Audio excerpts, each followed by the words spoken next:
وَلِلَّهِ الْأَسْمَاءُ الْحُسْنَى، اور تمام اچھے نام اللہ ہی کے ہیں، فَادْعُوهُ بِهَا، تو پکارو انہیں اس کے ذریعے سے، پکارو اللہ کو ان کے ذریعے سے۔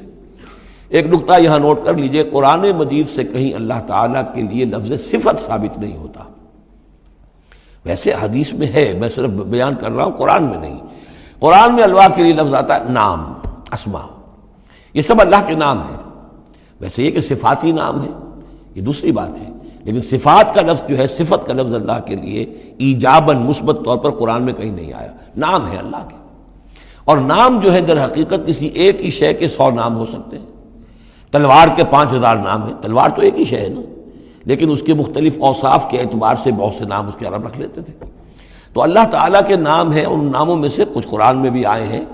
کچھ ایک حدیث ہے حضرت ابو ہریرہ سے رضی اللہ تعالیٰ عنہ، جس میں کہ حضور نے 99 نام گنوائے ہیں کہ اللہ کے یہ 99 نام ہیں، اور ان کے ذریعے سے تو اللہ سے دعا کی جائے تو اس کے ناموں کے حوالے سے، اللہ تعالیٰ کے ناموں کے، فَادْعُوهُ بِهَا، اللہ تعالیٰ کو پکارا کرو اس کے ناموں کے حوالے سے، یا ستار ہو، یا غفار ہو، یا کریم ہو، یا علیم ہو، یہ اس طریقے سے اللہ تعالیٰ کے جو نام ہیں، تو یا اللہ ہو، ظاہر بات ہے کہ اللہ جو ہے وہ بھی اللہ کا سب سے بڑا نام، سب سے اہم نام ہے، اس حوالے سے اس کو پکارو، دعا کرو اس کے ناموں کے حوالے سے۔ وَذَرُوا الَّذِينَ يُلْحِدُونَ فِي أَسْمَائِهِ،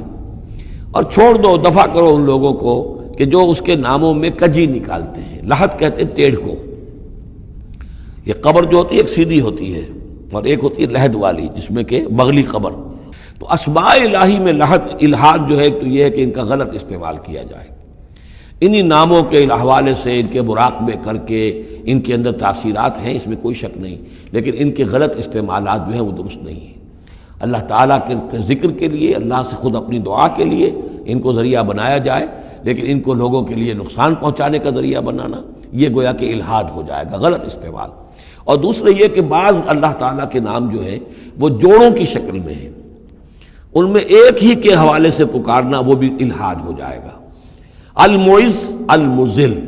یہ اب جوڑا ہے، وہی عزت دینے والا ہے، وہی ذلت دینے والا ہے، لیکن اگر آپ نے یا مذلو یا مذلو یا مذلو کہنا شروع کر دیا تو یہ الحاد ہو جائے گا۔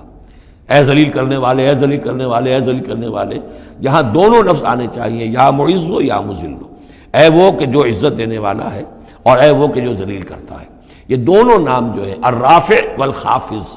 ایک وہ ہے کہ جو اٹھانے والا ہے، اونچا کرنے والا ہے اور نیچے گرانے والا ہے، وہ الخافض بھی ہے، الرافع بھی ہے،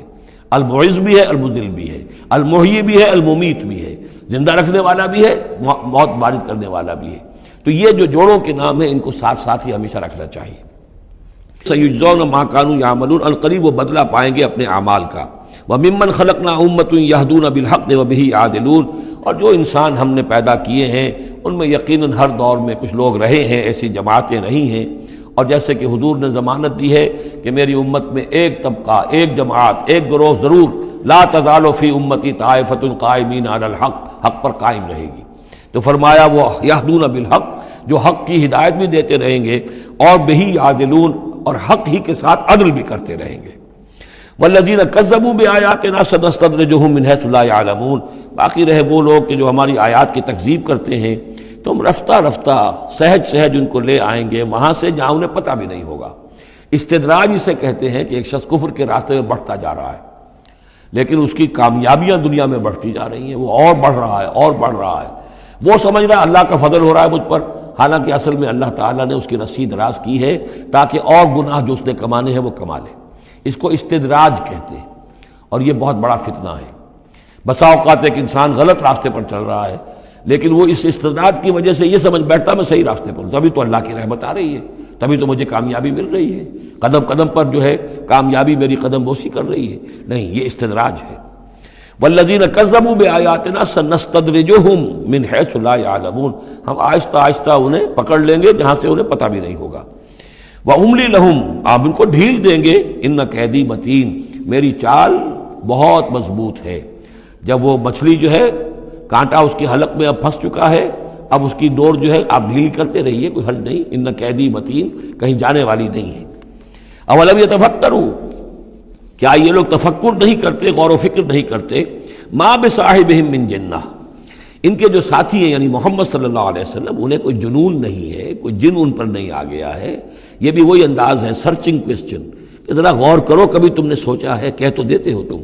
کبھی سوچا ہے یہ محمد صلی اللہ علیہ وسلم جو تمہاری نگاہوں کے سامنے ہے، ان کی سیرت، ان کا کردار، ان کی شخصیت، ان کی طہارت، ان کی صفائی، نظافت، یہ چیزیں ایسی ہیں کہ جن کے بارے میں کوئی شخص یہ کہہ سکے کہ ان پر کوئی جن آ گیا ہے یا ان کا کوئی دماغی توازن ٹھیک نہیں رہا.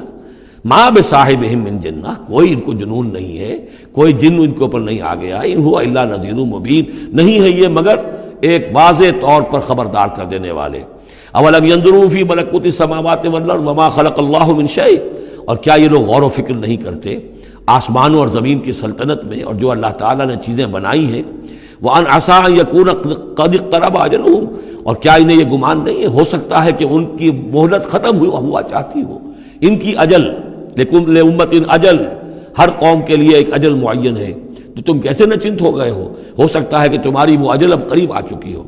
ان یکون قد اقترب اجلہم فبأی حدیث بعدہ یؤمنون، تو اب اس کے بعد اور کس شے پر، کس بات پر یہ ایمان لائیں گے.